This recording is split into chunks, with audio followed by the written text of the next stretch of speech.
खंड विकास अधिकारी सुनील कुमार कौशल जी आज हमारे साथ में जुड़े हुए हैं। मैं देख रहा हूँ ग्राउंड पर तमाम सारे लोग परेशान हैं जिनका राशन कार्ड नहीं बन पा रहा है या इसके लिए कोई क्राइटेरिया दिया गया है सर, जो आप जानकारी दे दें। जिनका भी राशन कार्ड नहीं बना उन सभी के लिए आप क्या कहेंगे?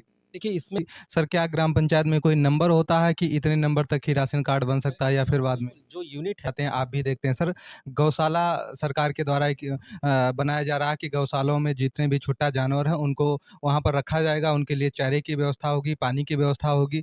लेकिन जब आप रोड पर निकलते हैं तो देखते हैं पशुओं का जाम लगा रहता है। ये जो गौवंश है वो समस्या है क्या? गाय बछिया होगी तो रखेंगे, बछड़ा होगा तो छोड़ देंगे। वहाँ बेटा होगा तो उसको गले से लगाएँगे, बिटिया होगी तो उसको मतलब एक सेकेंडरी ट्रीटमेंट करेंगे।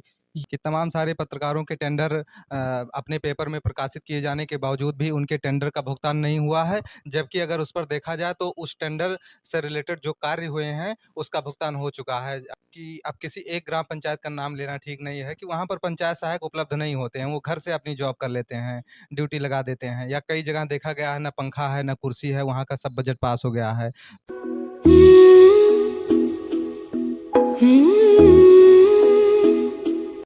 आप सभी को नमस्कार दोस्तों, मैं हूं जगन्नाथ मिश्रा और हमारे यूट्यूब चैनल पे आप सभी का बहुत स्वागत है।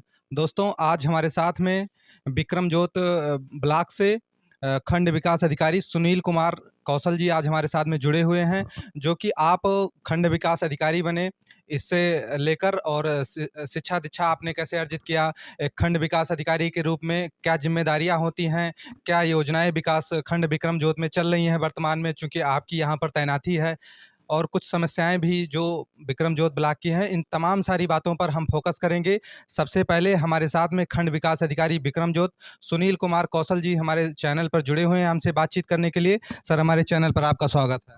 बहुत-बहुत धन्यवाद आप सभी का, सारे व्यूअर्स को मेरा नमस्कार। सर, सबसे पहले मैं यही जानना चाहूँगा कि आप विक्रमजोत ब्लॉक में खंड विकास अधिकारी के पद पर यहाँ पर तैनात हैं, अपनी सेवा दे रहे हैं। क्या ज़िम्मेदारियाँ होती हैं इस पद को लेकर? देखिए खंड विकास अधिकारी का जो पद है वो एक तरह का मॉनिटरिंग और सुपरवाइजरी पद है। विकास खंड में बहुत सारे डिपार्टमेंट हैं जो काम करते हैं। खंड विकास अधिकारी का जब पद बनाया गया तो एक लोक कल्याणकारी राज्य की संकल्पना को पूरा करने के लिए जितने भी डेवलपमेंटल स्कीम्स थी उनको एक बैनर के नीचे लाया गया, जिसको अम्ब्रेला कहा जाता है, और एक एपीसी अम्ब्रेला का कॉन्सेप्ट लागू किया गया, जिसके नीचे 36 डिपार्टमेंट थे जो उनके नीचे काम करते हैं। एपीसी अम्ब्रेला में ही शासन स्तर पे एपीसी साहब होते हैं, डिस्ट्रिक्ट स्तर पे सीडीओ साहब का पद बनाया गया और विकास खंड स्तर पे खंड विकास अधिकारी का पद बनाया गया। तो उन 36 डिपार्टमेंट्स को कोऑर्डिनेट करना, उनकी मॉनिटरिंग करना, उनके जो समस्याएँ आती हैं उनको सॉर्ट आउट करना, ये मूल काम है जो खंड विकास अधिकारी का बनाया गया। ठीक है, हालाँकि धीरे-धीरे इसमें ग्रेजुअल बहुत सारे डिटेरियोरेशन हुए हैं। बहुत सारे डिपार्टमेंट अलग-अलग होते गए, और बट आज भी ये है कि जब डिपार्टमेंट फ़ेल करता है, काम आ जाता है, और जब शासन को अपना लक्ष्य पूरा कराना होता है तो खंड विकास अधिकारी फिर सामने होता है। चाहे वो स्वास्थ्य विभाग की कोई स्कीम हो, चाहे आपकी पशुपालन विभाग की कोई स्कीम हो, चाहे वो राजस्व की कोई हो, मतलब जिसमें भी जहाँ पे भी गैप होता है, तो वहाँ फिर as a BDO, as a खंड विकास अधिकारी, फिर हम लोगों की भूमिका होती है कि हम लोग अपनी विभागीय स्कीम्स को तो लीड करें ही, साथ ही सबको कोऑर्डिनेट करने के लिए उनके बीच में भी कोऑर्डिनेटिंग मैकेनिज़्म के रूप में एक हम लोग बॉडी बन कर के उभरें। सर, एक बड़ी ज़िम्मेदारी है आपको मिली हुई है, लेकिन मैं जानना चाहूँगा कि इसकी शुरुआत कहाँ से हुई? चूँकि आपने पढ़ाई किया, फिर आप बीडीओ बने, तो इस बीच का दौर कैसा रहा? मतलब आप मेरा क्वालिफ़िकेशन बैकग्राउंड जानना चाहते हैं। अगर इसमें कहा जाए तो 5th तक की जो मेरी स्कूलिंग है वो मेरे लोकल, वहाँ पे जो मॉडल पब्लिक स्कूल हुआ करता था हमारे यहाँ अमेठी में, वहाँ से हुई जामू ब्लॉक में।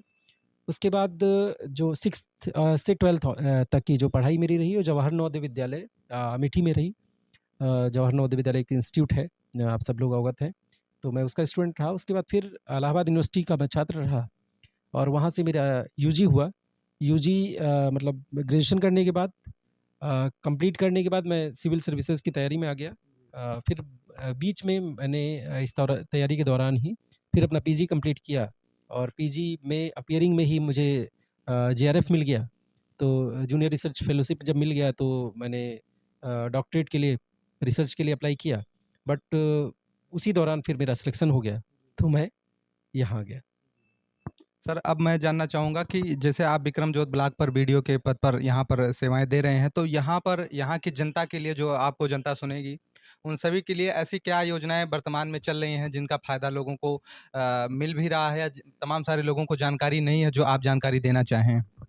देखिए, अगर विकासखंड स्तर से आप ये जानना चाहेंगे कि कौन-सी योजनाएँ चल रही हैं, तो मुझे लगता है कि योजनाओं की बहुत लंबी फ़हरिस्त है, ठीक है? आज की डेट पे सरकार, मैंने कहा ना कि कल्याणकारी गवर्नमेंट का जो स्वरूप है, जैसे ही देश स्वतंत्र हुआ तो हमारे डीपीएसपी में directive principle of state policy जो निदेशक तत्व थे, उसमें कल्याणकारी राज्य का संकल्पना हमने लिया और उसमें ये था कि हर व्यक्ति को जिन जगहों पे वो डिप्राइव्ड है, तो चाहे वो शिक्षा हो, चाहे वो स्वास्थ्य हो, चाहे इंफ्रास्ट्रक्चर हो, जो भी है, उससे एम्पावर करना सरकार का लक्ष्य था।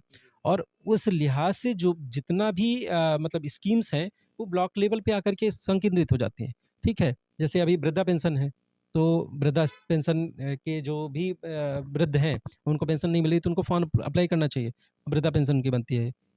विधवा पेंशन है, तो विधवा पेंशन का है, ठीक है? दिव्यांग पेंशन है, दिव्यांग पेंशन है, ठीक है? तो बहुत सारी राशन कार्ड है, किसी को भोजन मान लीजिए वो गरीब है और अपने भोजन की सर, आज के टाइम में अभी आपने राशन कार्ड का ज़िक्र किया। मैं देख रहा हूँ ग्राउंड पर तमाम सारे लोग परेशान हैं जिनका राशन कार्ड नहीं बन पा रहा है या इसके लिए कोई क्राइटेरिया दिया गया सर जो आप जानकारी दे दें? जिनका भी राशन कार्ड नहीं बना उन सभी के लिए आप क्या कहेंगे? देखिए, इसमें मैं अपने सभी व्यूअर्स को ये कहना चाहूँगा कि देश में जब नेशनल फूड सिक्योरिटी एक्ट लाया गया, तो 80% आच्छादन की बात की गई है, ठीक है? तो शामिल करने का क्राइटेरिया बहुत ही वास्ट है। मतलब 80 पर जब हम पूरी आबादी में से 80% लोगों को आच्छादित करना चाहते हैं, यानी 20% को निकालना चाहते हैं। तो बड़ा मतलब ये चिंताजनक है हम लोगों के लिए और सोसाइटी के लिए एक पॉइंट ऑफ व्यू से मैं कहूँगा कि ऐसे लोग जिनको नहीं आना चाहिए उसका क्राइटेरिया फिक्स है, ठीक है? फोर व्हीलर है, फ्रिज है, तो नहीं आना चाहिए, ठीक है? तो ऐसे लोग अगर हैं तो उन सबसे मेरी रिक्वेस्ट है कि उनको तो अपने का हटा लेना चाहिए और जो शामिल होने का क्राइटेरिया है वो सबके लिए मतलब सबके लिए है, 80% के लिए है, तो कोई भी व्यक्ति जो एक्सक्लूज़न के क्राइटेरिया में नहीं आता है उसको अप्लाई करना चाहिए और वो अप्लाई करता है तो उसको मिलता भी है और मुझे लगता है कि बहुत सारे लोग जो आपने कहा है ये बिल्कुल गलत है। आज की डेट पे शायद परसेंटेज में 1 आध % लोग होंगे जो एक्चुअल पात्र हैं और वो छूटे हुए हैं। ये 1% हो सकता है। अन्यथा वो 1% से भी कम। उनका कैसे बन सकता है? चूँकि सर क्या ग्राम पंचायत में कोई नंबर होता है कि इतने नंबर तक ही राशन कार्ड बन सकता है या फिर बाद में? जो यूनिट है वो फिक्स होती है, उसका 80% तक उनको मिल सकता है। तो सिंपल सा तरीका है कि वो अपना एक आवेदन होता है, प्रोफ़ार्मा होता है, उस प्रोफ़ार्मे पे भर कर के वो अप्लाई कर देंगे और जो ग्राम पंचायत सचिव है, उनके पास फ़ॉर्म आ जाता है, वो उसको वेरीफ़ाई कर लेते हैं। वेरीफ़ाई करने के बाद वो फ़ॉर्म ब्लॉक पे आ जाता है। हमारी तरफ से कवरिंग लग कर के सप्लाई इंस्पेक्टर के पास चला जाता है। सप्लाई इंस्पेक्टर उसको ऑनलाइन कर देते हैं और उनका बन जाता है। सर, मैं सबसे बड़ी एक समस्या का ज़िक्र करना चाहूँगा, जो मुझे लगता है पूरे ब्लॉक की समस्या है या हर जगह आप कहीं भी आते-जाते हैं, आप भी देखते हैं सर, गौशाला सरकार के द्वारा एक बनाया जा रहा है कि गौशालाओं में जितने भी छुट्टा जानवर हैं, उनको वहाँ पर रखा जाएगा, उनके लिए चारे की व्यवस्था होगी, पानी की व्यवस्था होगी। लेकिन जब आप रोड पर निकलते हैं, तो देखते हैं पशुओं का जाम लगा रहता है। तो मैं आपसे यही जानना चाहूँगा कि सर ऐसा कोई आप कदम उठाएँगे चूँकि किसी ग्राम पंचायत या किसी गौशाला को लेकर जब कभी खबर चलती है कि वहाँ पर भूसे की समस्या है, वहाँ पर पानी की समस्या है, तो एक ग्राम पंचायत की बात होती है, तो वहाँ पर अधिकारी जाते हैं और काम भी होता है, मैं ये नहीं कहूँगा काम नहीं होगा। लेकिन ये पूरे ब्लॉक की समस्या है, तो ऐसी कोई आप कदम उठाएँगे कि जिस ग्राम पंचायत में या जिस रोड में वो पशु आ रहे हैं, उनके प्रधान के ऊपर कार्रवाई होगी या सेक्रेटरी के ऊपर कार्रवाई होगी या इसके लिए क्या रास्ता आप निकालेंगे? देखिए, आप ने जो मुद्दा उठाया है वो वास्तव में इतना संवेदनशील है आज की डेट पे। इसको जब आप समस्या कह रहे हैं तो मैं सभी व्यूअर्स से एक चीज़ पूछना चाहूँगा कि और आपसे भी एक मेरा मतलब एक क्रॉस क्वेश्चन है कि जो गौवंश हैं, वो समस्या है क्या? उनका उनका रख-रखाव, उनकी व्यवस्था करना वो समस्या है, उसको मैं मान सकता हूँ। लेकिन गौवंश जो बाहर है, वो समस्या नहीं है, वो समस्या बनी हुई है। कुछ वैसे इसको इस रूप में समझिए कि आज की डेट पे हमारा समाज इतना उपयोगितावादी हो गया है। 1 साल का बछड़ा, ठीक है? वो रोड पे दिख रहा है। वो कहाँ आकाश से तो टपका नहीं, हमने अपने घर से छोड़ नहीं दिया, ठीक है? ना सरकार ने उसको छोड़ दिया है। वो यही इसी विकास खंड में किसी के घर का है। लेकिन हम इतने उपयोगितावादी हो गए हैं, और वो उसमें कहने में कोई गुरेज नहीं। अगर हम आज की डेट पे इतने सेल्फिश हो जा रहे हैं कि हम अपने माँ-बाप को छोड़ने के लिए तैयार हैं, तो जानवर को छोड़ने में तो कोई बड़ा वो नहीं है। लेकिन मैं सबसे एक चीज़ रिक्वेस्ट करना चाहूँगा कि अगर वही गाय होती, वो बछिया होती, तो क्या आप छोड़ दिए होते? आपके आपके बेटा होता है तो आप उसको तो चिपका लेते हो। बिटिया होती है तो उसको भी उपयोगितावादी दृष्टिकोण से देखते हैं। तो जेंडर यहाँ पे बछिया होगी तो रखेंगे, बछड़ा होगा तो छोड़ देंगे। वहाँ बेटा होगा तो उसको गले से लगाएँगे, बिटिया होगी तो उसको मतलब एक सेकेंडरी ट्रीटमेंट करेंगे। ये जो अप्रोच है ना, ये एक सोशल प्रॉब्लम है।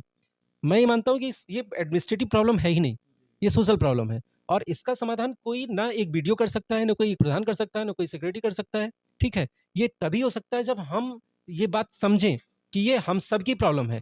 एक व्यक्ति एक बछड़ा जब अपने घर से छोड़ देता है, तो 20 लोगों के लिए संकट हो जाता है। 20 के खेतों में चरने के लिए घूमता है। वो व्यक्ति अगर अपने घर में उसको रख लेता, तो 20 लोगों की समस्याएँ सॉल्व हो जाती। बट 20 लोग मिल कर के 1000 लोगों के लिए समस्या बन रहे हैं, ठीक है? तो इसमें तो हम सबको हाथ मिलाना पड़ेगा।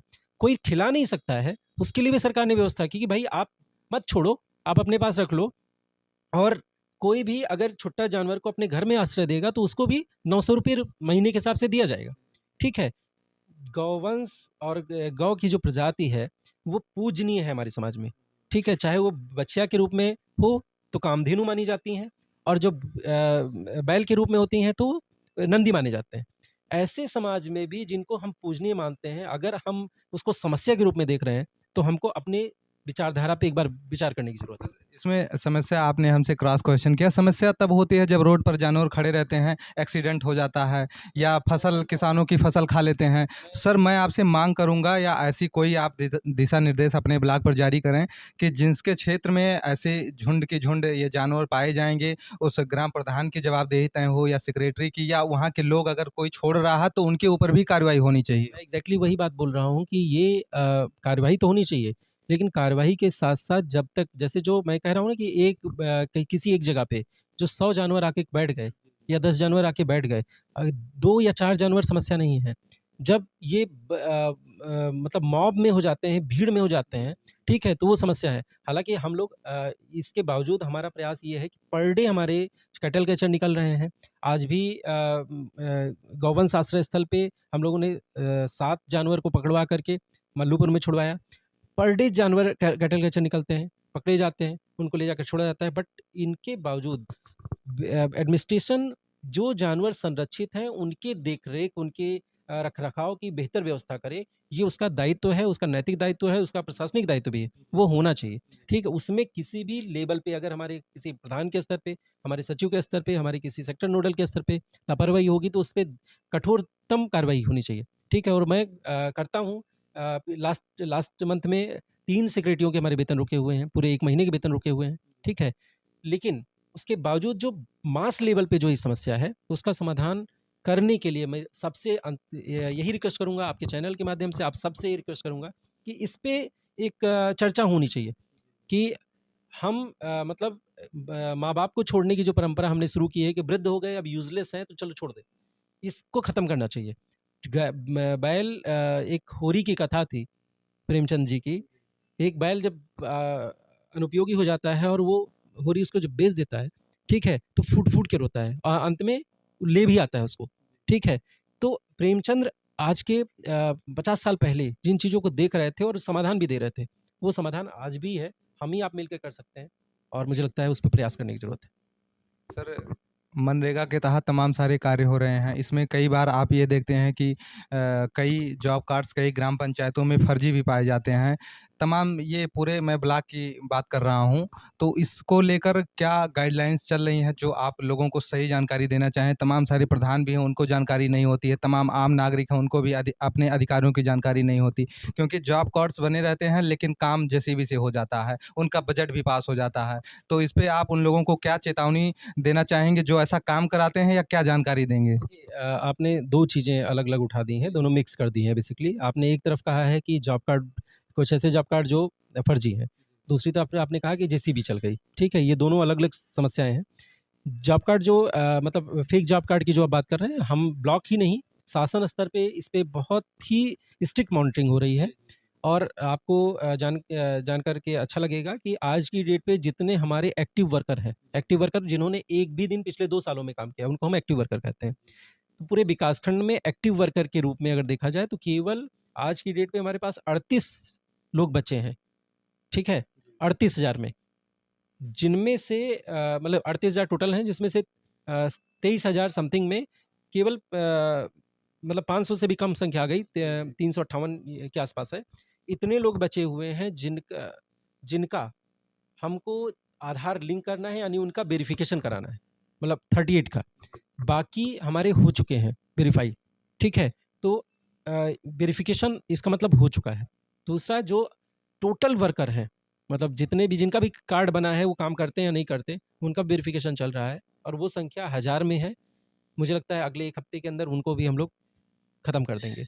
तो विकासखंड में जो ये आप कह रहे हैं, ये शासन भी इसकी मॉनिटरिंग कर रहा है, हम लोग भी मॉनिटरिंग कर रहे हैं कि विकासखंड में कोई भी व्यक्ति जो काम करने वाला है, उसका आधार हो, उसका खाता नंबर हो, उसका वेरिफिकेशन हुआ हो, तभी वो जॉब कार्ड होल्डर हो। आपने दूसरा जो कहा है कि जेसीबी मनरेगा में अनुमन्य नहीं, ठीक है? अगर कहीं भी ये होता है, तो वो अपराध की श्रेणी में है, क्योंकि मनरेगा एक अधिनियम है जिसको लाया ही इसलिए गया था कि जो अकुशल श्रमिक हैं, उनको काम दिया जा सके, ठीक है? तो ऐसे में जो अकुशल श्रमिक हैं, उनको लगाने के लिए कार्रवाई मतलब डिमांड जनरेट होती है, वो लोग डिमांड पुट अप करते हैं, उस पे होता है। और आज की डेट पे मनरेगा में 10 कमियाँ होंगी, ठीक है? जिसको लगातार दूर करने का प्रयास सरकार कर रही है, हम लोग कर रहे हैं। लेकिन 1000 अच्छाइयाँ हैं, ठीक है? इस रूप में आप सोचिए कि एक गाँव में जो व्यक्ति जिसके हाथ में कोई कुशलता नहीं थी, वो आज की डेट पे अपने गाँव में अपने बच्चों के साथ में रह करके पर डे के आधार पे मज़दूरी करता है और मज़दूरी पाल लेता है। मनरेगा में काम करने वाले 40 से 45% महिलाएँ हैं और वो श्रम है जिसको किसी भी घर में कहीं पे भी कोई काम ना मिलता। लेकिन आज वही महिलाएँ मनरेगा साइट पे जा कर के काम करती हैं और उनको मज़दूरी मिलती है, तो उनका घर चलता है। तो मनरेगा में महिलाएँ हैं, मनरेगा में बहुत सारे वृद्ध हैं, जिनको ऑर्गेनाइज़ सिस्टम में, ऑर्गेनाइज़ उसमें किसी प्राइवेट सेक्टर में जाकर के आप कहिए कि दिन भर वो मज़दूरी करते और फिर उनको 300 रुपए मिलता, तो वो नहीं करने में सक्षम हैं। लेकिन मनरेगा में वो काम करते हैं, मनरेगा में उनको वो जो मनरेगा के नियमों के तहत काम करते हैं और उनको मज़दूरी मिलती है, क्योंकि वो घर पे ही रह कर के वो काम कर पा रहे हैं। तो मैं इस लिहाज से कहूँगा कि अकुशल श्रमिकों को सम्मान देने के लिए अगर कोई स्कीम है, तो मनरेगा डेफ़िनेटली वो काम कर रही है।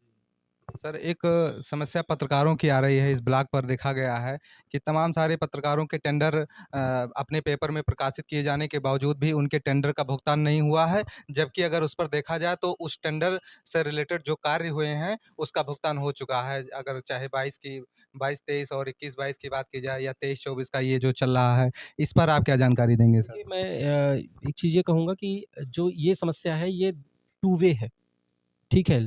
लास्ट टाइम जो ये इस साल की कोई एक समस्या आप मुझे एक सिंगल समस्या नहीं गिना सकते हैं, क्योंकि नहीं, ये कई साल की, पिछले कई सालों की। मैं पिछले साल की भी इसीलिए बोल रहा हूँ कि इस साल की आप कोई एक सिंगल समस्या हमको नहीं बता पाएँगे। सब पिछले साल की समस्या आप हमको बता रहे हैं। जो भी मेरे पास आ रही हैं, वो आते हैं कि साहब पिछले साल में ऐसा हुआ है, पिछले साल में ऐसा हुआ। रीज़न क्या है? बहुत सारी जगहों पर जब मैंने एनालिसिस किया है, तो ऐसी स्थिति है कि वहाँ पर रिटर्न ऑर्डर जारी नहीं है और टेंडर निकला हुआ है, ठीक है?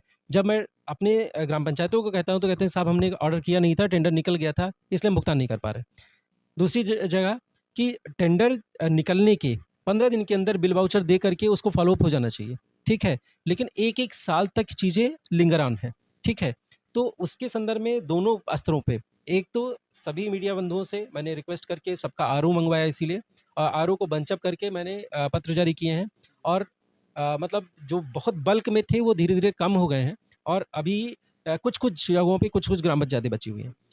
दूसरा, इस बार हम लोगों ने बहुत स्ट्रिक्टली वो कर दिया था, रूल बना दिया था कि हर ग्राम पंचायत अपनी रिटन ऑर्डर अपने टेंडर के साथ जारी करेगी, उसकी एक प्रतिलिपि कार्यालय में जमा करेगी। और इस बार ऐसा हुआ है, पहली बार हम लोग देख रहे हैं विक्रमजोत में कि कोई भी हमारे मीडिया बंधु कोई नहीं आ रहे हैं, जो ये कह रहे हो कि साहब इस साल का हमारा टेंडर है और भुगतान नहीं हो पा रहा है, ठीक है?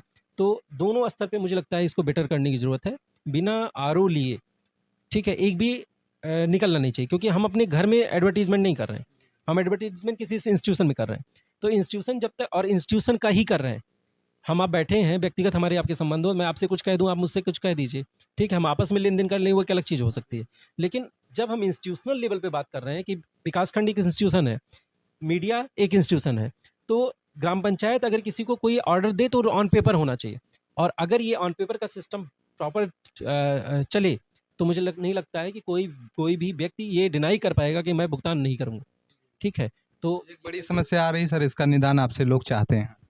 हाँ, तो इसका मैंने वही कहा कि इसको रिटर्न जो ऑर्डर है वो आना चाहिए, उसको रख कर के, और जिन ग्राम पंचायतों के पेंडिंग है, जिन मीडिया कर्मियों के पेंडिंग है, हम लोग उसको सॉर्ट आउट करा रहे हैं। सर, अब मैं आपके व्यक्तिगत जीवन के बारे में बात करना चाहूँगा। आप एक सफल अधिकारी के रूप में जाने जाते हैं, एक मेहनती अधिकारी के रूप में आपका चेहरा है लोगों के सामने। तो ये सफलता का राज क्या है सर? देखिए, मैं ये नहीं कहूँगा कि मैं सफल अधिकारी हूँ, क्योंकि सफलता बड़ा सापेक्षिक सा वो है। बट मुझसे अगर मेरे बारे में आप मेरी राय वो जानना चाहते हैं, मेरे व्यूज़ जानना चाहते हैं, तो मैंने कई बार अपने वीडियोज़ के माध्यम से भी और लोगों के साथ भी में 2 चीज़ें मैं कहता हूँ। पहले तो आपका जो काम है, जो वर्कलोड है, वो वर्कलोड तभी होता है जब आप उस वर्क को एन्जॉय नहीं करते हो। ठीक है? आप जो कर रहे हो उसको एन्जॉय करिए, क्योंकि जो काम आपको पहचान देता है, आपको सम्मान देता है, जिस काम से आपका परिवार चलता है, आपको आपकी बच्चे पलते हैं, ठीक है? उस पद को, उस काम को खुद एन्जॉय करिए, उसके साथ एक लगाव रखिए, और जब आप लगाव रखेंगे, एन्जॉय करेंगे, तो काम अपने आप बेटर हो जाएगा। ठीक है? तो एक तो ये, दूसरा, कई बार प्रशासनिक सिस्टम में बहुत सारे वर्कलोड एक साथ बढ़ जाते हैं। तो उसके संदर्भ में मेरा अपना ओपिनियन ये होता है कि हम कितने भी कामों से लद जाएँ, बट करते एक बार में एक ही हैं। तो एक सिद्धांत ये होना चाहिए कि जिस काम को जिस समय करिए, उसको बेटर करने की कोशिश करिए, और उस समय उसी को करने की कोशिश करिए। अगर आप और भी 4 कामों के दबाव में रहेंगे उस समय, तो आप चारों को नहीं कर पाएँगे। बट एक को करेंगे, तो एक को बेटर कर लेंगे, और कर पाएँगे आप एक ही काम। तो अगर हम अपने टाइम को मैनेज कर लें, अपने कार्य को मैनेज कर लें, कौन प्रायोरिटी का काम है, कौन हम 1 दिन पोस्टपोन कर सकते हैं, किनको 5 दिन पोस्टपोन कर सकते हैं, ये हम अपनी एक रणनीति बना लें, तो चीज़ें सुगम हो जाती हैं। सर, इसी में एक क्वेश्चन और मेरे पास है क्लास में। ये जो ब्लॉक है आपका, जो ये वर्किंग एरिया है विकासखंड विक्रमजोत, चूँकि यहाँ से क्षेत्रीय विधायक अजय सिंह जी हैं, तो कुछ आप ये भी बताइए कि कुछ राजनीतिक दबाव भी रहता है, चूँकि यहाँ के उनके भाई साहब ब्लॉक प्रमुख हैं के सिंह जी, और वो विधायक जी हैं, तो यहाँ पर काम करना आपके लिए एक बड़ा दबाव रहता है। नहीं, देखिए, ये इसको मैंने दबाव क्यों मानते हैं? देखिए, जनप्रतिनिधि जनता के प्रतिनिधि हैं, ठीक है? जनता की अपेक्षाओं को वो अपने ऊपर लेके चलते हैं, ठीक है? तो वो जब भी उनके पास कोई जाएगा, तो वो बात अपनी रखेंगे, ठीक है? प्रशासनिक मशीनरी क्या है कि जनता की सारी अपेक्षाएँ पूरी नहीं कर सकती, ठीक है? तो उनके शब्दों को, उनके कथनों को आप अगर बोझ समझ लेंगे और ये सोचेंगे उससे टसल पैदा करेंगे, तो आप फिर दबाव में आएँगे। और उनके कथनों को आप एक अपेक्षाएँ, लोगों की अपेक्षाएँ समझ के वो करेंगे, और उनको सही बात कम्युनिकेट कर देंगे। तो मुझे लगता है कि कोई भी माननीय, ऐसा नहीं होता कि वो मतलब चीज़ों को नहीं समझते हैं, ठीक है? हर मेरा अपना अनुभव ये है, मेरा ये 6वाँ 7वाँ विकासखंड है, और संयोग से मैंने जहाँ भी जिस भी ज़िले में रहा, वहाँ पे वहाँ के जो सबसे ताकतवर जनप्रतिनिधि थे, उनके साथ काम किया। आपके फैज़ाबाद में रहा हूँ, तो मित्र सेन जी का गढ़ था वो, जहाँ पे मैंने जॉइन किया अपनी नौकरी। गोरखपुर में रहा, तो वहाँ जो है आपके मार्कंडेय चंद जी का वो था, ठीक है? चंद परिवार ही प्रमुख थे वहाँ पे, और यहाँ पर हूँ, तो विधायक जी के भाई साहब ही प्रमुख हैं। तो मतलब हम सब में देखें, तो सब लोग अपने एक मतलब स्टेचर वाले जनप्रतिनिधि थे। बट सब तक बात मेरी जब गई है, तो उन लोगों ने उसको कंसीडर किया है। तो मुझे नहीं लगता है कि इस तरह का कोई टसल होता है किसी के बीच में। हाँ, अपनी बात आप प्रॉपर्ली बहुत हम्बली उन तक पहुँचाइए, और जहाँ आपकी पेन नहीं चल सकती, आपको लगता है कि आपके नहीं अलाउ होती, वहाँ उनको कम्युनिकेट कर दीजिए। सर, एक अंतिम मेरा प्रश्न रह गया है। इस ब्लॉक में अगर देखा जाए तमाम सारे पंचायत भवन बनाए गए हैं, और वहाँ पर अगर जाया जाए, देखा जाए, तो वहाँ पर तमाम सारे ग्राम पंचायतें हैं। मैं संयुक्त रूप से पूरे ब्लॉक की बात कर लूँगा कि अब किसी एक ग्राम पंचायत का नाम लेना ठीक नहीं है कि वहाँ पर पंचायत सहायक उपलब्ध नहीं होते हैं। वो घर से अपनी जॉब कर लेते हैं, ड्यूटी लगा देते हैं, या कई जगह देखा गया है ना पंखा है, ना कुर्सी है, वहाँ का सब बजट पास हो गया है। तो उन सभी के लिए आप क्या मैसेज भेजेंगे? देखिए, इस पे मैं एक ही चीज़ कहूँगा कि कुछ चीज़ें परंपरा पैदा करती हैं, वो एक ट्रेंड पैदा करती हैं। जो ट्रेंड है, जो कल्चर है, वो कल्चर कभी एक दिन का नहीं होता है। वो सने-सने बनता है, ठीक है? तो ये जो अभी प्रोसेस चल रहा है, वो एक तरह का कल्चरल डिफरेंस पैदा करने जा रहा है। जब संकल्पना ये रही हो कि शासन विकासखंड से चलता रहा हो, ठीक है? संकल्पना ये रही हो कि शासन जिले से चलता रहा हो, ठीक है? वहाँ पे ये सोचना कि हम सर्विसेज़ को, डिलीवरी सिस्टम को अपनी ग्राम पंचायत तक ले जाएँगे, ठीक है? तो विकासखंड को इंस्टीट्यूशलाइज़ एक दिन में नहीं हुआ। विकासखंड भी इंस्टीट्यूशलाइज़ आज पिछले 60-70 सालों में हुआ है, ठीक है? ऐसे ही जो पंचायतें हैं, वो धीरे-धीरे इंस्टीट्यूशलाइज़ हो रही हैं और जो आप समस्या बता रहे हैं, वो कुछ की हो सकती हैं। बट 79 में हमारी मतलब कम से कम 80-85% ऐसी ग्राम पंचायतें होंगी, जहाँ पे चीज़ें व्यवस्थित हो गई हैं।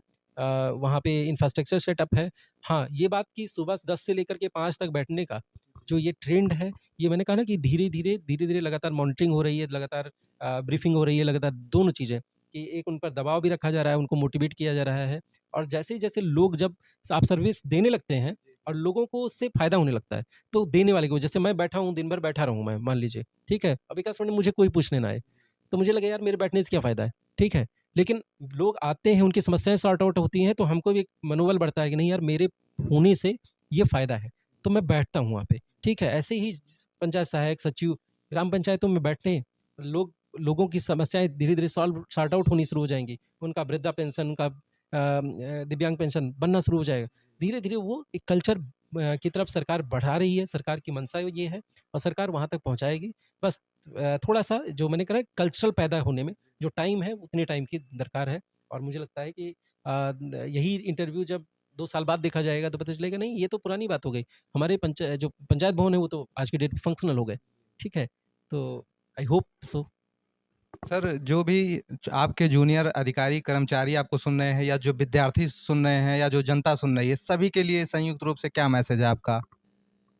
यार आपने बड़ा इतना बड़ा-सा क्वेश्चन पूछ लिया है कि सबके लिए एक ही संदेश तो मैं एक चीज़ कहूँगा कि जो जीवन है, वो आपके कर्मों का इतिहास है और कोई भी व्यक्ति अपने पैदा होने से लेकर के अपने जीवित रहने तक कुछ और नहीं करता है, अपने कर्मों का इतिहास लिखता है। जिसका कर्म जितना बड़ा हो जाता है, उसका इतिहास उतना बड़ा हो जाता है। ठीक है? आपको कोई याद नहीं करता है कि आप क्या थे, बस ये याद करता है कि आपने क्या किया। तो आप सबसे मेरी ये रिक्वेस्ट है कि अपना मूल्यांकन कोई दूसरा करे, इस पर मत छोड़िए।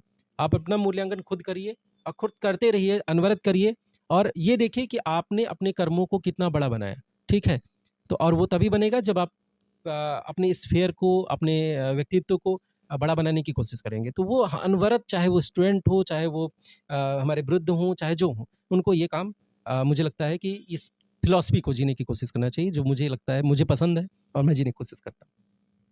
दोस्तों, अभी तक आप सभी सुनील कुमार कौशल जी को सुन रहे थे, जो कि विक्रमजोत विकास खंड से खंड विकास अधिकारी हैं। मैंने एक तमाम सारे विषयों पर फ़ोकस किया, चाहे वो समस्याएँ हों, चाहे वो आपका व्यक्तिगत जीवन हो और बेबाकी से उस पर आपका राय सामने आया है। दोस्तों, इसमें एक बात सामने निकल कर आई है, जो गौवंशजों को लेकर आप सभी के सामने समस्या दिखती है। सर ने भी उस पर बताया कि ये समस्या नहीं समझना चाहिए इसको, इसको एक सामाजिक अभियान के रूप में मिल-जुल कर इसका एक प्रयास निकालना चाहिए कि ये समस्या के रूप में ना दिखे और इसको हम अपने घर से ना छोड़ें या अगर छोड़ भी रहे हैं तो इसको हम गौशाला में पहुँचाएँ। इस तमाम सारे अभियान में जुड़कर एक जब सामाजिक अभियान उस पर काम करता है तो ये समस्या नहीं रहती है, समस्या खत्म हो जाती है। चाहे हम मनरेगा को लेकर बात करें, जो सर के द्वारा गाइडलाइंस बताई गई, उस पर काम करना या आप ब्लॉक पर क्या विकास की योजनाएँ चल रही हैं, आप सभी की कोई समस्याएँ हों या किस तरीके से काम करना चाहिए, सर का मैसेज सामने निकल कर आया कि अपना मूल्यांकन व्यक्ति को किसी के ऊपर नहीं छोड़ना चाहिए, खुद करना चाहिए, खुद के मेहनत पर भरोसा रखना चाहिए।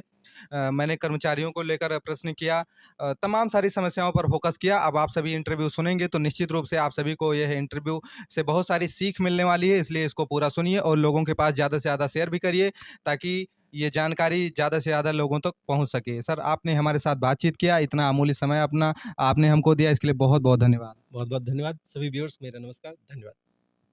धन्यवाद।